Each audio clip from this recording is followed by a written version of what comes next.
Assalamualaikum warahmatullahi wabarakatuh. Perkenalkan, saya Fidela Anissa Firdaus, kelas Audit Investigatif S1, NIM 1705520244. Saya mahasiswa dari Universitas Tikubang Unisbank Semarang, program studi akuntansi.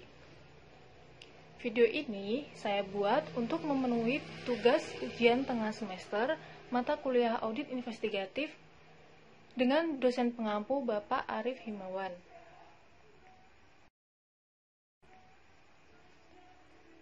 Pada video ini, saya akan menjelaskan tentang peran auditor internal dalam pencegahan dan pendeteksian kecurangan.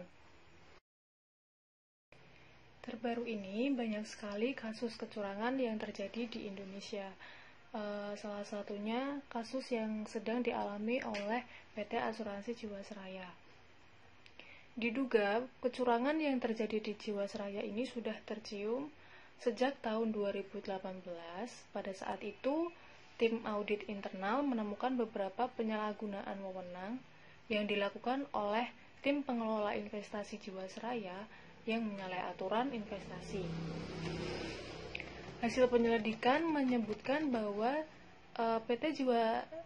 PT Asuransi Jiwasraya diduga melakukan penyalahgunaan dengan melibatkan 13 perusahaan dan menyebabkan negara mengalami rugi sebesar 12,1 triliun. Kecurangan ini terjadi karena PT Asuransi Jiwasraya melakukan penempatan investasi yang tidak hati-hati pada saham perusahaan yang tidak likuid.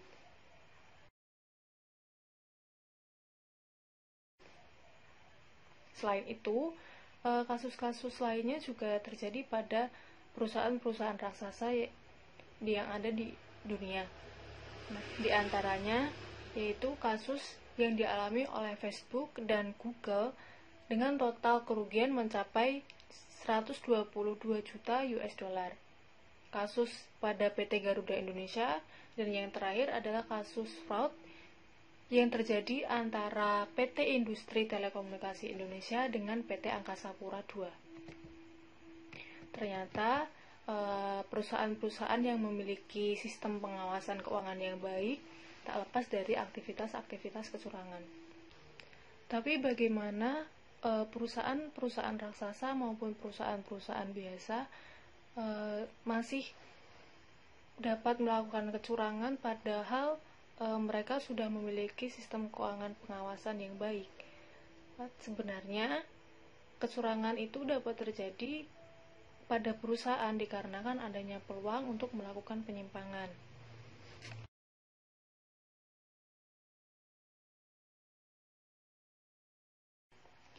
Tuan Kota mendefinisikan kecurangan sebagai perbuatan yang disengaja oleh satu orang atau lebih pada manajemen, pegawai atau pihak ketiga, tidak sampai kepada ancaman kekerasan atau fisik, melainkan penipuan yang dilakukan oleh pihak organisasi untuk mencapai kepentingan pribadi. Lalu, apa sih sebenarnya faktor-faktor yang mendorong seseorang melakukan kecurangan? Pada perkembangan teknologi yang sudah sangat pesat sekarang ini, sudah banyak teori-teori yang menjelaskan tentang bagaimana faktor kecurangan itu dapat terjadi. Salah satunya adalah teori yang diusulkan oleh Wolff dan Hermanson pada tahun 2004, yaitu Freud-Diamond Theory.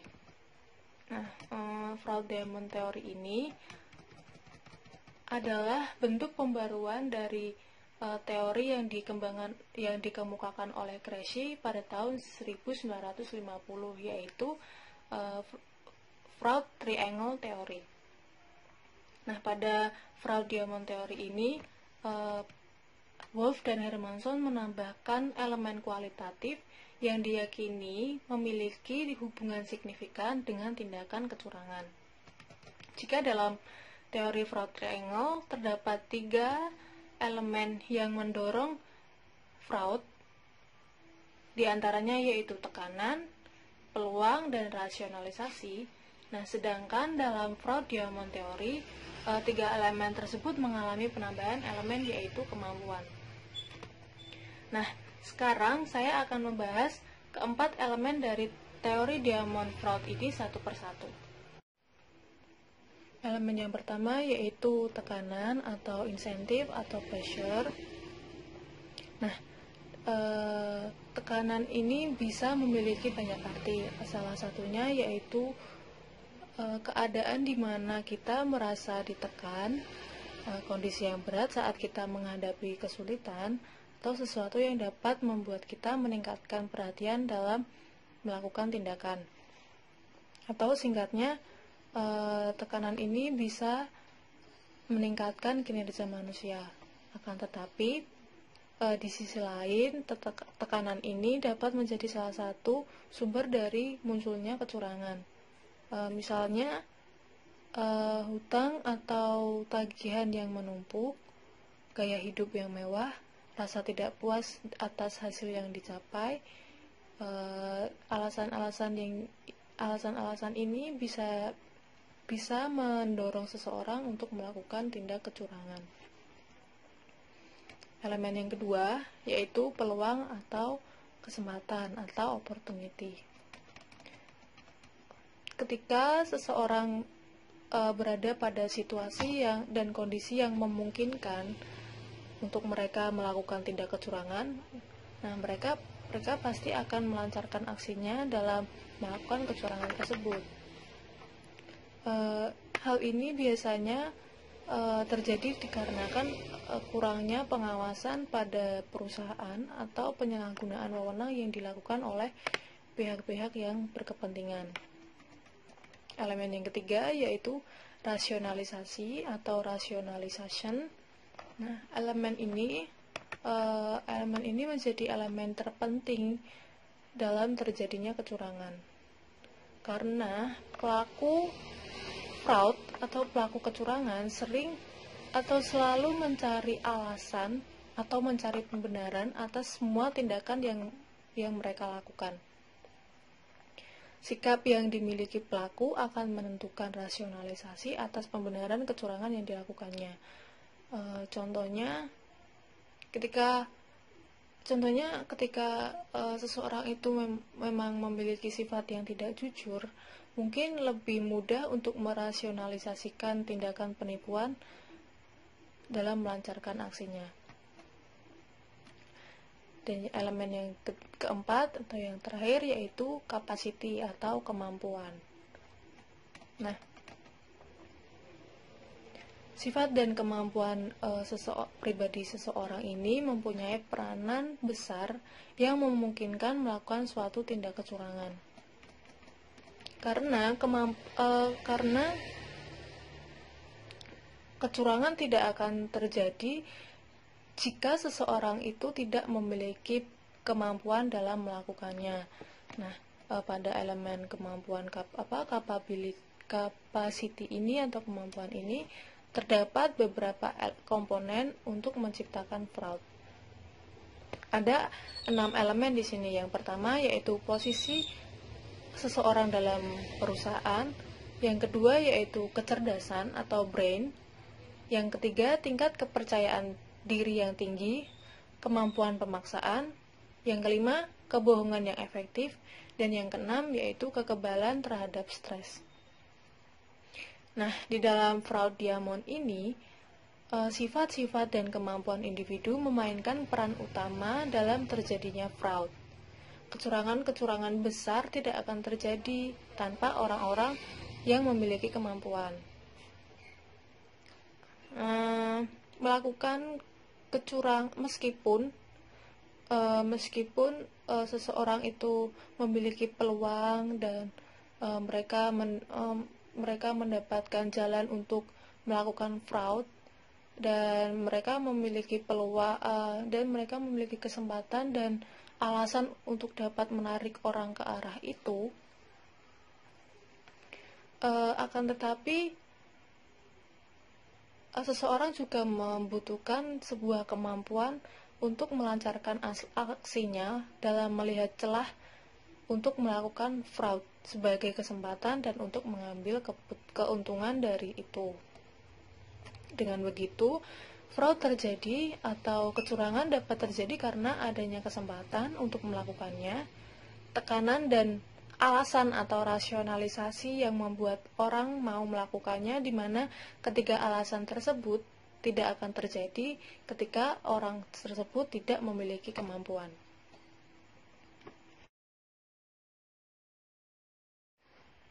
Nah, untuk mencegah sebuah tindakan kecurangan dapat terjadi, sebuah entitas atau perusahaan atau organisasi sangat memerlukan suatu pengendalian internal. Dikarenakan pengendalian internal ini memiliki peran penting dalam tugasnya untuk mendeteksi dan mencegah sebuah kecurangan itu terjadi, serta pengendalian internal ini melindungi aset-aset yang dimiliki oleh perusahaan. Contohnya adalah manajer memberikan PIN dalam setiap data penting pada dokumen-dokumen perusahaan. Nah, dengan pengendalian semacam ini, dengan manajer memberikan password atau PIN ini, akan mencegah pihak-pihak yang tidak berwenang atau yang tidak memiliki kepentingan sulit untuk mengakses dokumen-dokumen perusahaan tersebut.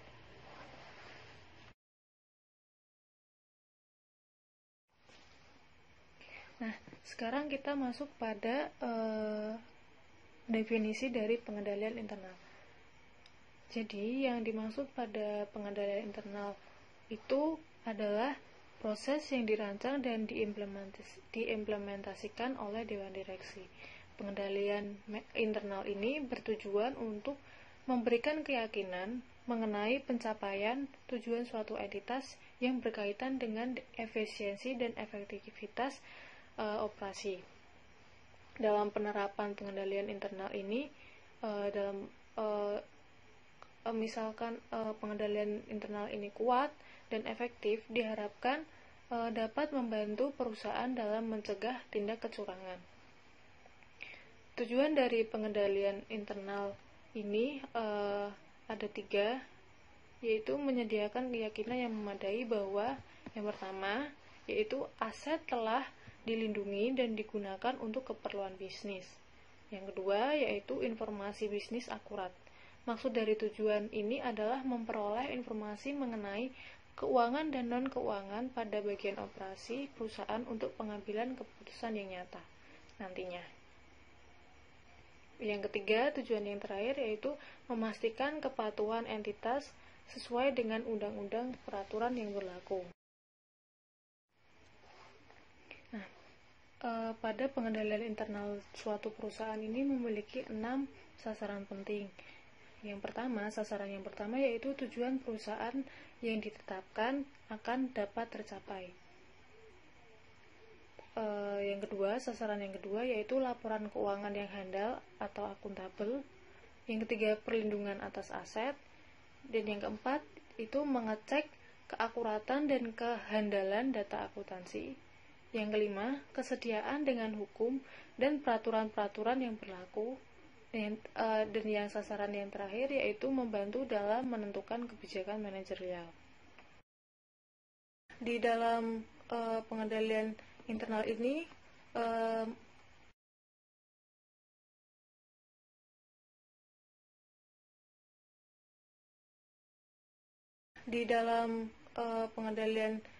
ini terdapat 5 komponen.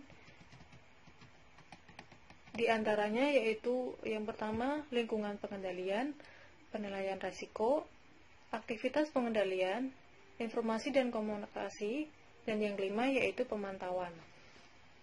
Nah, kita dapat lihat di sini komponen-komponen dari pengendalian internal ini membentuk semacam payung, yaitu payung yang melindungi perusahaan dari ancaman terhadap pengendalian. Di sini terlihat penilaian risiko, prosedur pengendalian dan pengawasan merupakan bahan yang menjaga payung dari kebocoran. Sedangkan informasi dan komunikasi menghubungkan payung tersebut dengan manajemen. Nah, untuk lebih jelasnya, saya akan membahas komponen-komponen pengendalian internal satu persatu.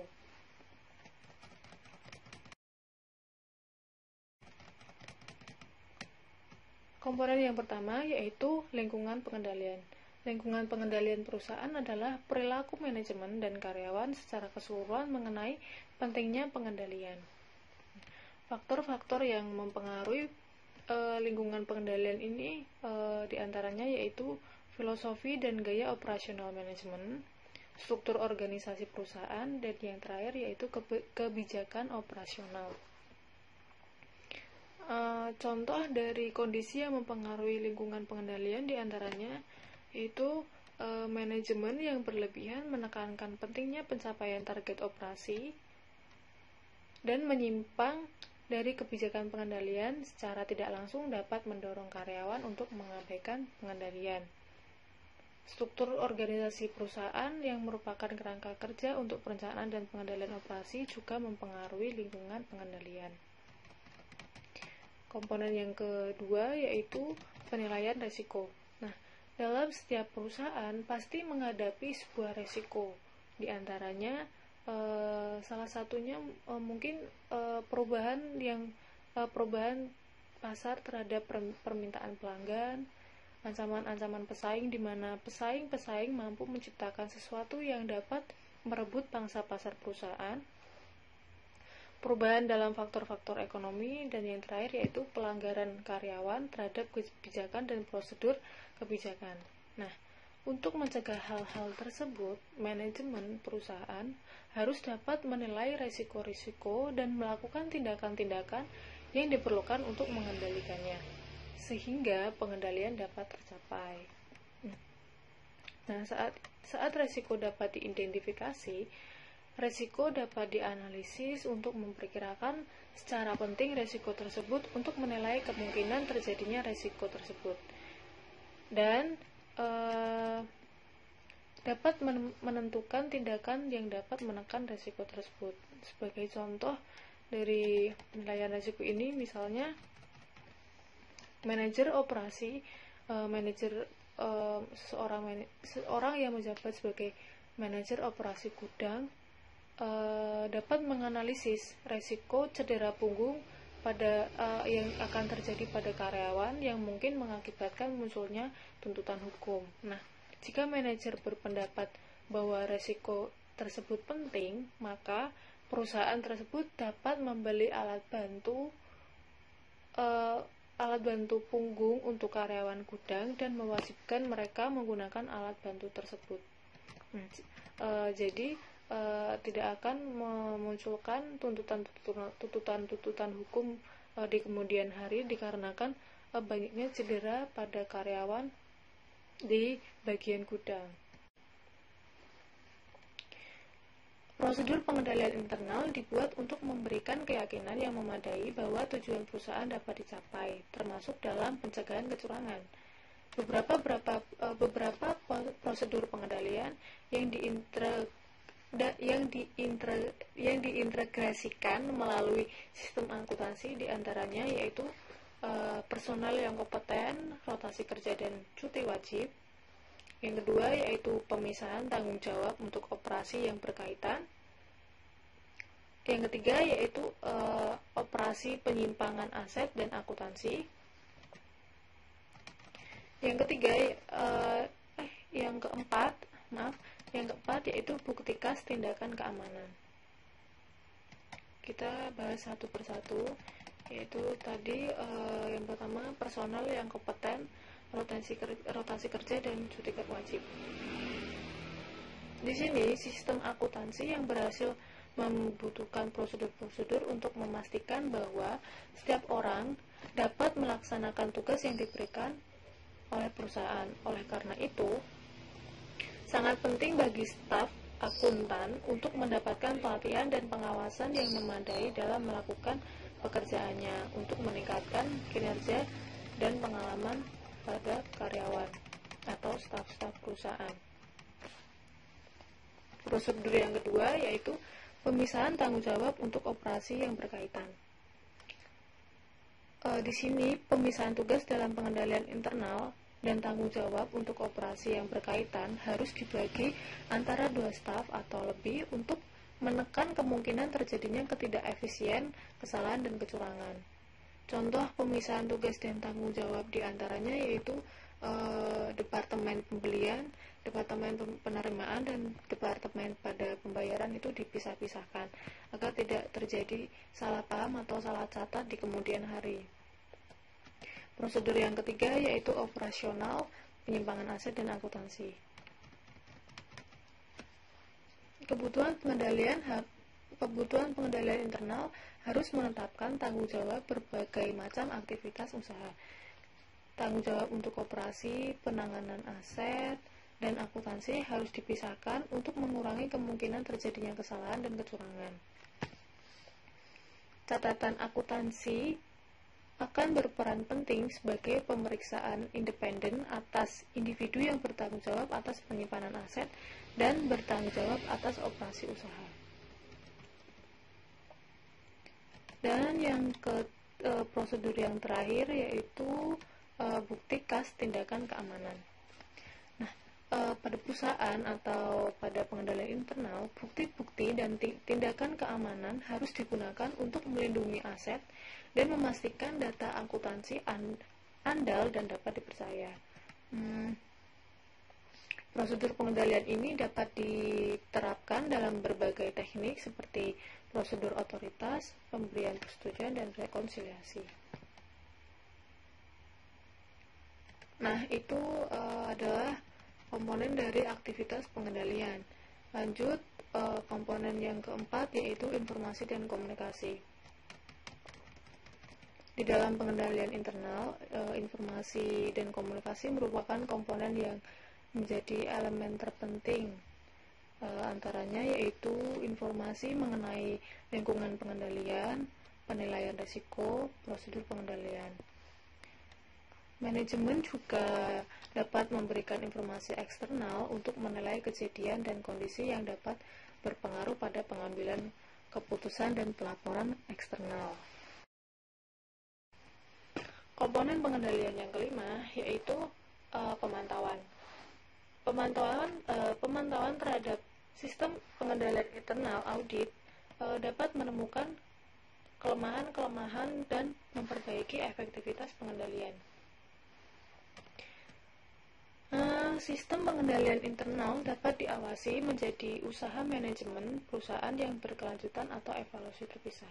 Upaya pengendalian yang berkelanjutan termasuk memantau perilaku karyawan dan sinyal peringatan dari sistem akuntansi.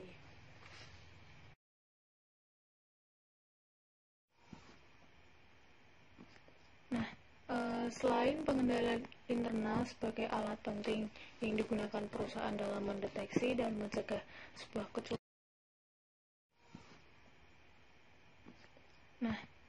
Selain pengendalian internal sebagai alat penting yang digunakan perusahaan dalam mendeteksi dan mencegah sebuah kecurangan, audit internal juga memiliki peran penting sebagai pengawas terhadap tindak kecurangan. Audit internal bertanggung jawab untuk membantu manajemen mencegah fraud dengan melakukan pengujian dan evaluasi keandalan dan keefektivitas dari pengendalian seiring dengan potensi risiko terjadinya kecurangan dalam berbagai segmen.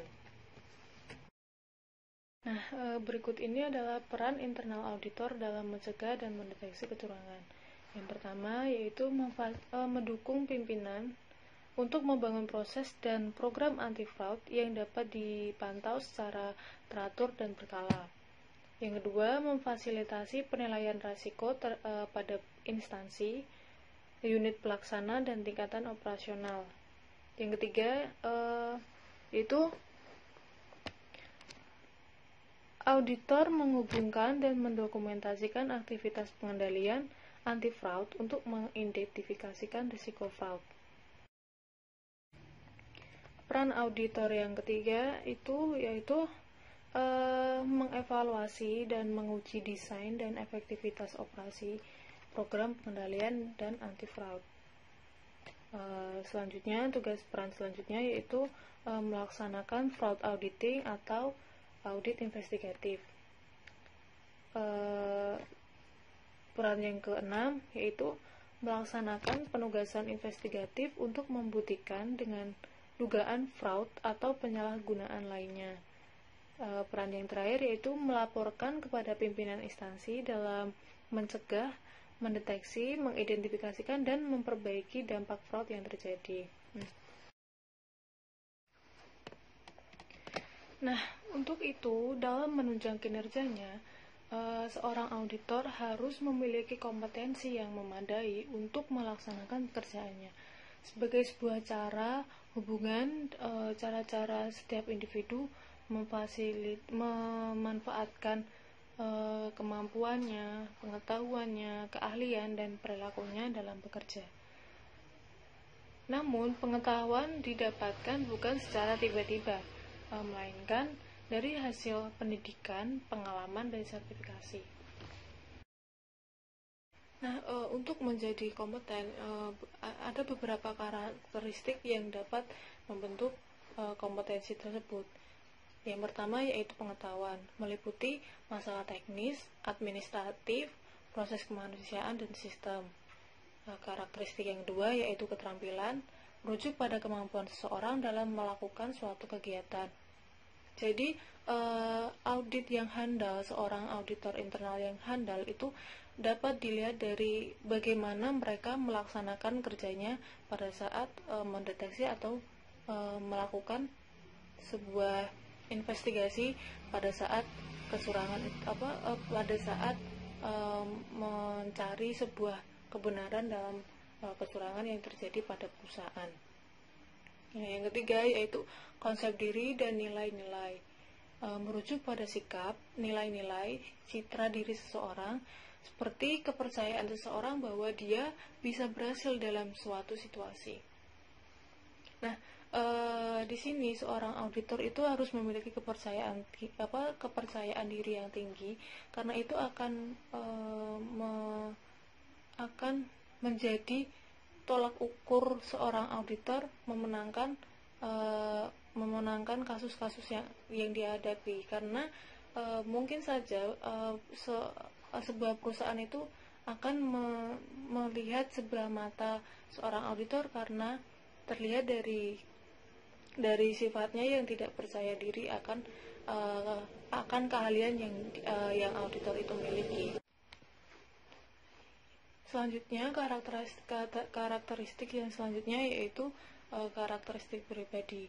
Ini merujuk pada karakteristik fisik dan konsistensi tanggapan terhadap situasi dan atau informasi, seperti pengendalian diri dan kemampuan untuk tetap tenang di bawah tekanan. Jadi seorang auditor itu tidak boleh merasa tertekan pada setiap situasi yang dihadapinya, karena itu akan mengakibatkan atau menimbulkan rasa tidak percaya diri pada diri auditor, dan juga akan memungkinkan